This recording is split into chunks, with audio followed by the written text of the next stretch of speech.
Women's self help groups महिला बचत गट या गट बोलते हैं।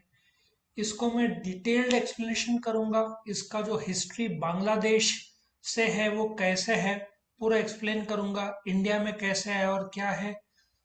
तो ये वीडियो शुरू करने से पहले इस वीडियो के डिस्क्रिप्शन में जो लिंक दिया है उसको क्लिक करोगे तो आपको chapter by chapter, question by question सारे वीडियोस मिल जाएंगे। तो शुरू करते हैं। वुमेन्स सेल्फ हेल्प ग्रुप्स या महिला बचत गट जिसको बोलते हैं। बांग्लादेश में डॉक्टर मोहम्मद यूनुस जो कि एक इकोनॉमिस्ट है, इन्होंने एक कंसेप्ट शुरू किया जिसको ग्रामीण बैंक बोलते हैं। उन्होंने पाया कि बड़े बड़े इंडस्ट्रीज को लोन तो मिल जाते हैं बड़े बड़े, बट छोटे छोटे लोन 5,000, 10,000, 20,000, 50,000। तो उन्होंने एक ग्रामीण बैंक शुरू किया ऐसे लोग को जिनको स्मॉल लोन चाहिए, और स्मॉल लोन्स के लिए बड़े बैंक्स ना दे तो ऐसे गरीब लोग कहाँ जाए। उनका उद्देश्य था कि गरीबी कम हो। छोटे मोटे भंगार बेचने वाले, सब्जियां बेचने वाले, फ्रूट्स बेचने वाले, रोड साइड प्लास्टिक के छोटे छोटे चीजें बेचने वाले, खिलौने बेचने वाले, इनको स्टार्टअप के लिए ज्यादा पैसा नहीं लगता, 5-10 हजार लगता है। तो इनको पता था कि गरीबी हटाने के लिए यदि इनको छोटे मोटे कर्जे दिए जाए तो हो सकता है उनका जिंदगी में बदलाव आए। क्योंकि छोटे मोटा धंधा भी शुरू कर दिया, 200, 300, 500 कमाया तो गरीबी कम हो जाएगी, क्योंकि ये लोग को भीख मांगने की जरूरत नहीं पड़ेगी, ना ये लोग लाचार रहेंगे। और ये इतना सक्सेस हुआ, इस कंसेप्ट को माइक्रो फाइनेंस बोलते हैं। और ये इतना सक्सेस हुआ कि डॉक्टर यूनिस को ग्रामीण बैंक के लिए 2006 में नोबेल प्राइज, जो कि वर्ल्ड का काफी बड़ा प्राइज है, वो पीस, लिटरेचर, ठीक है ना, इकोनॉमिक्स, आई थिंक मेडिसिन है, ये सब के लिए दिया जाता है। तो इंडिया का जो सेल्फ हेल्प ग्रुप है या मॉडल है, ये बांग्लादेश का जो ग्रामीण बैंक है जो डॉक्टर मोहम्मद यूनुस ने शुरू किया था उस पे से आधारित है। अब सवाल ये उठता है कि ग्रामीण बैंक के पास पैसा आएगा कहाँ से, या सेल्फ हेल्प ग्रुप जो है इसके पास पैसा आता कहाँ से। एक कंसेप्ट है जिसको चिट फंड बोलते हैं या बीसी बोलते हैं, जो मेंबर्स हर महीने थोड़ा थोड़ा कंट्रीब्यूट करते हैं और फिर चीट्स निकालते हैं, जिसको लगा उसको पैसा दे देते हैं। ये वैसा नहीं है बट सिमिलर है। अब ये कैसे चलता है, सेल्फ हेल्प एक ग्रुप बनाया जाता है करीबन 10 लोग का कम से कम, जिनका उद्देश्य सेम है और जो एक दूसरे की मदद करेंगे। इमरजेंसी, कोलेट्रल फ्री, कुछ गिरवी रखने की जरूरत नहीं है। 5-10 हजार में आप क्या गिरवी रखोगे। तो ये मॉडल कैसे काम करता है मैं थोड़ी देर में बताता हूँ, लेकिन उसका इंडिया का हिस्ट्री बताऊंगा। Mysore resettlement and development agency form हुआ, जिसको क्रेडिट मैनेजमेंट ग्रुप इनिशियली बोलते रहे 1985 में। सो आप बोल सकते हो कि इंडिया में ये सेल्फ हेल्प ग्रुप 1985 से शुरू हुआ। और जो reserve bank of India, because कर्जा है तो रिजर्व बैंक ऑफ इंडिया का रोल आएगा, इन्होंने अलग सिस्टम शुरू किया। इन्होंने नाबार्ड के साथ टाई अप करके भी ये सिस्टम शुरू किया। बट ये सिस्टम वर्क कैसे करता है, एक सेल्फ हेल्प ग्रुप में गिने चुने लोग रहते हैं करीबन 10 के आसपास। हर मेंबर 500 या 1000 कंट्रीब्यूट करता है।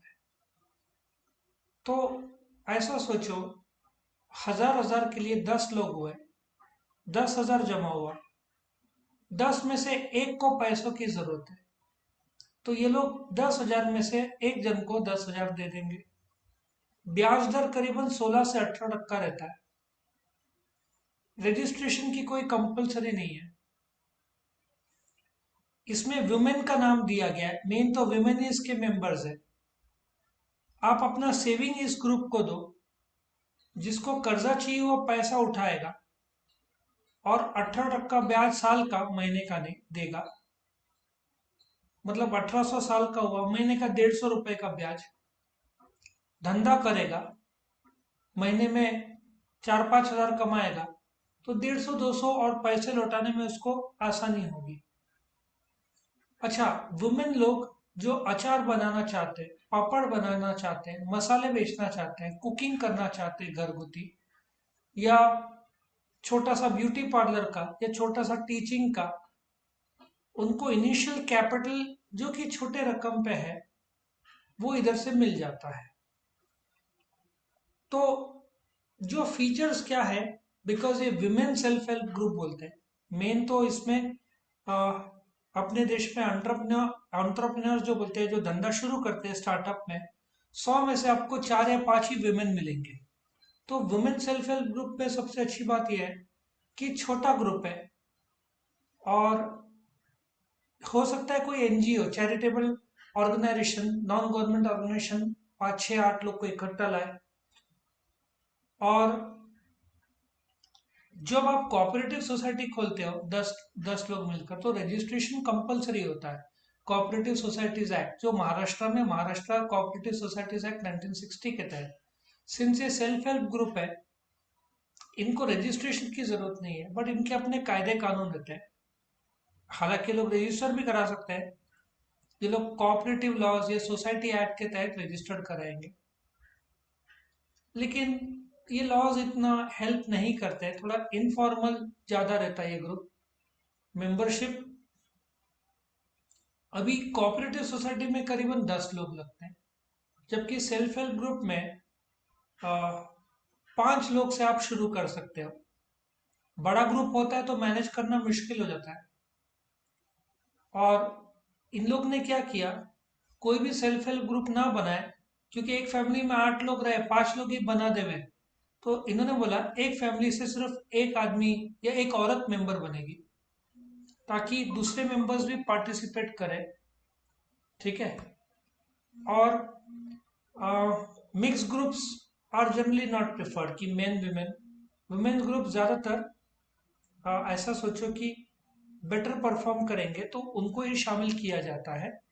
और यहाँ पे बोल रहे कि अ, इनका सोशल या फिनेंशियल बैकग्राउंड जो भी हो, ठीक है ना, कोई भी आ सकता है इस ग्रुप में, बट एक फैमिली में से एक विमेन मेंबर, ऐसे आपके 5 हो गए तो 5 फैमिलीज जुड़ गए, 5 फैमिलीज का पैसा इस ग्रुप में आ जाएगा, करेक्ट। फिर तीसरा, डेमोक्रेटिक सेटअप।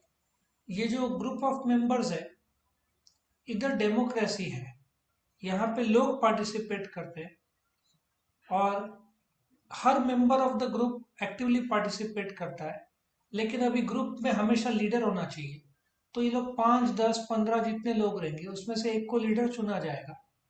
लीडर मीटिंग रखेगा, रिकॉर्ड्स मेंटेन करेगी लेडी, ये तो since self help women self help group है, तो ये लोग आपस में ग्रुप बनाएंगे, रिकॉर्ड्स मेंटेन करेंगे, और डिस्कशंस करेंगे किसको पैसा चाहिए, ब्याज, हिसाब सब ये लोग रखेंगे। बट सेल्फ हेल्प ग्रुप का सबसे इम्पोर्टेंट पार्ट ये है कि ये लोग जब पैसा कंट्रीब्यूट करते हैं तो इनका सेविंग्स की आदत लगती है, और ये लोग महीने का, क्वार्टरली, 6 मंथली, ईयरली पैसा देते हैं। तो ग्रुप मेंबर्स का पैसा भी जमा होता है, सेविंग भी होता है, और किसी को पैसों की जरूरत है उसको काम में भी आता है। तो एक प्रकार का सेविंग्स को बढ़ावा मिलता है, प्लस उस जितना पैसा जमा हुआ उसे किसी को कर्जा मिलेगा। म्यूचुअल ट्रस्ट, अभी प्रॉब्लम ऐसा है कि गांव में अभी भी चैलेंजेस है, जैसे गरीबी, लोग पढ़े लिखे कुछ कुछ लोग अभी भी नहीं है, स्किल्स नहीं है, पढ़े नहीं है तो स्किल्स कहाँ से, हेल्थ केयर फैसिलिटीज। तो इंडिविजुअल लेवल पे आप प्रॉब्लम सॉल्व करना बहुत कठिन है। भारत में 6 लाख गांव है, और हर गांव में ऐसे सेल्फ हेल्प ग्रुप बन गए तो ये लोग मिलकर एक दूसरे के प्रॉब्लम सॉर्ट आउट कर सकते हैं। सो एक प्रकार का ये जरिया बन जाता है गांव में डेवलपमेंट लाने का। आप स्टेट बैंक ऑफ इंडिया, जो कि इंडिया का नंबर 1 बैंक है, पब्लिक सेक्टर बैंक, वो हर गांव में नहीं खोल सकते 6 लाख गांव, क्योंकि एक तो ब्रांच खोलने के लिए उतना सेटअप लगता है, लोग लगते हैं, टेक्नोलॉजी लगता है, सैलरी खर्चा, सो उनका खर्चा ही वसूल नहीं होगा। तो इसलिए बड़े बड़े बैंक्स गांव में, और गांव में डूबने का चांस रहता है। और बैंक्स नॉर्मली कर्जा 1 लाख 2 लाख 5 लाख का, यहाँ तो 5,000 10,000 का कर्जा चाहिए रहता है। सो हजारों गरीब लोग के लिए ये सेल्फ हेल्प ग्रुप बहुत ही अच्छा जरिया है। बेसिक लेवल पे वो वाली बात है, 5 फैमिली के लोग इकट्ठा हो गए और सेल्फ हेल्प ग्रुप बना दिया। अच्छा, कायदे भी कंपलसरी नहीं कि आप रजिस्टर कराओ, आप रजिस्ट्रेशन नहीं कराओ, आपस में एडजस्टमेंट करके किसी को कर्जा दो, ब्याज लो, और सेल्फ हेल्प ग्रुप को आगे बढ़ाओ। अच्छा, किसी को 10,000 का ब्याज कर्जा दिया, ब्याज तो 16 से 18 टक्का रहता है, उसके ऊपर भी रहता है। तो एंटरप्रेन्योरशिप, उस 10,000 से कोई ठेला गाड़ी खरीद लेगा, ठेला गाड़ी महंगी नहीं आती, फिर उसमें भाजी बेचना शुरू कर सकता है। छोटे एंटरप्राइज, कोई पापड़ बेचेगा, चटनी बेचेगा, सब्जी बेचेगा, भंगार का काम करेगा, फ्रूट्स बेचेगा, छोटे मोटे प्लास्टिक्स बेचेगा, चाकू का रिपेयर या उसको धार करने का, छोटे मोटे काम है। कोई लॉक के लिए डुप्लीकेट चाबी बनाने का काम करेगा। सो एक प्रकार का फिनेंशियल सपोर्ट ये लोग देते हैं, मैनेजरल स्किल्स भी देते हैं। छोटे मोटे एंटरप्राइज का, कोई पान का टपरी खोलेगा, कोई बाल काटने का छोटा सा दुकान भाड़े पे लेगा, उसके लिए जो चेयर और औजार जो लगते हैं वो करेगा। सो गरीबी इससे कम होता है। तो गवर्नमेंट और एनजीओ सपोर्ट तो करेंगे, क्योंकि लोगों को इससे, बेरोजगार से आप रोजगार की ओर लेकर आते हैं। तो गवर्नमेंट भी skill development, training programmes, marketing, technical support तो चालू ही रखता है। लिज्जत पापड़ आपका ले लो, कुछ गुजराती औरतों ने शुरू किया था, कुछ 50 रुपया या 100 रुपया, 1950 55 60 के आसपास। आज देखो लिज्जत पापड़ एक 1,000 करोड़ का कम से कम ब्रांड बन गया है। तो आप सोचो कि हो सकता है कि कोई सेल्फ हेल्प ग्रुप ने जिसको कर्जा दिया वो इतना बड़ा हो गया भविष्य में।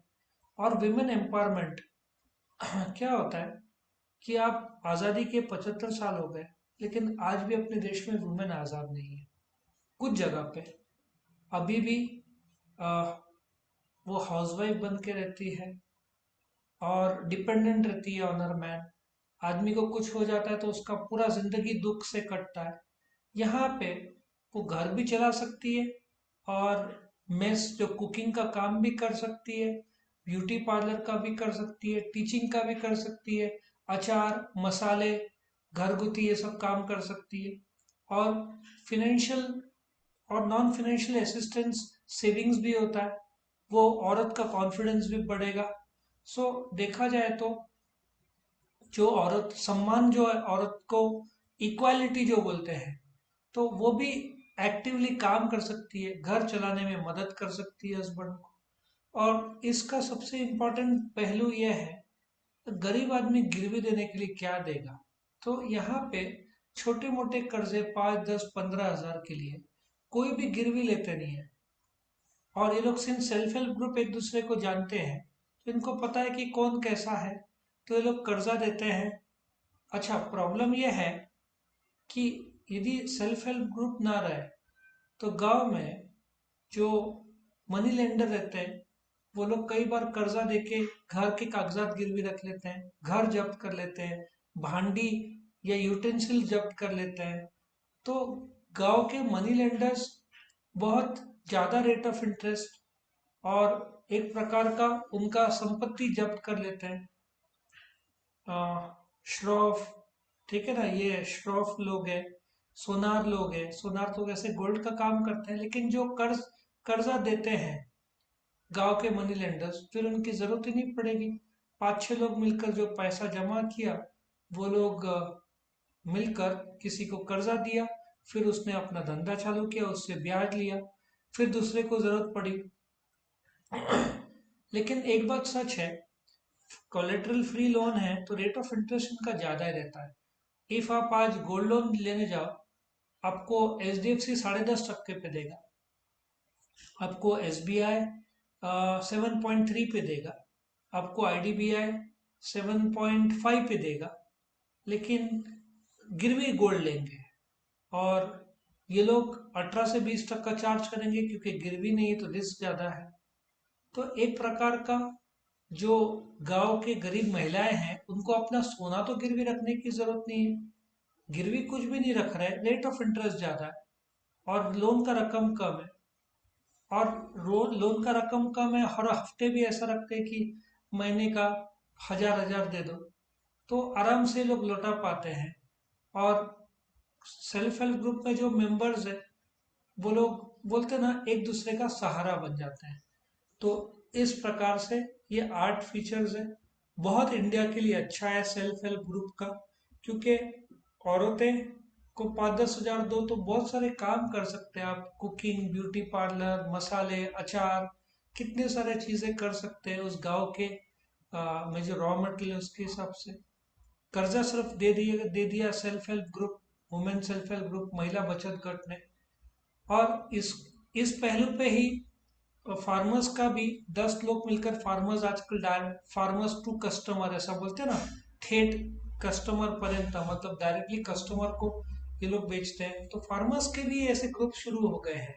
तो ये देश के लिए बहुत अच्छा है क्योंकि ये मॉडल स्पेशली गांव के लोग का है। शहर में तो लगता नहीं है, लोग डायरेक्टली बैंक में चले जाते हैं और लोगों के लोन के रिक्वायरमेंट भी बड़े रहते हैं। ये गांव के तो रिक्वायरमेंट लोन का भी छोटा है, बिजनेस शुरू भी हो जाता है। तो यहाँ पे ये लेक्चर, ये वीडियो खत्म होता है विमेन सेल्फ हेल्प ग्रुप का। आपको वीडियो पसंद आए तो लाइक करना, फ्रेंड्स के साथ शेयर करना, चैनल को सब्सक्राइब करना। और भी वीडियोस देखने हैं तो इस वीडियो के डिस्क्रिप्शन में जो लिंक दिया है उसको क्लिक करोगे तो chapter by chapter, question by question आपको सारे वीडियोस मिल जाएंगे। Thank you for watching.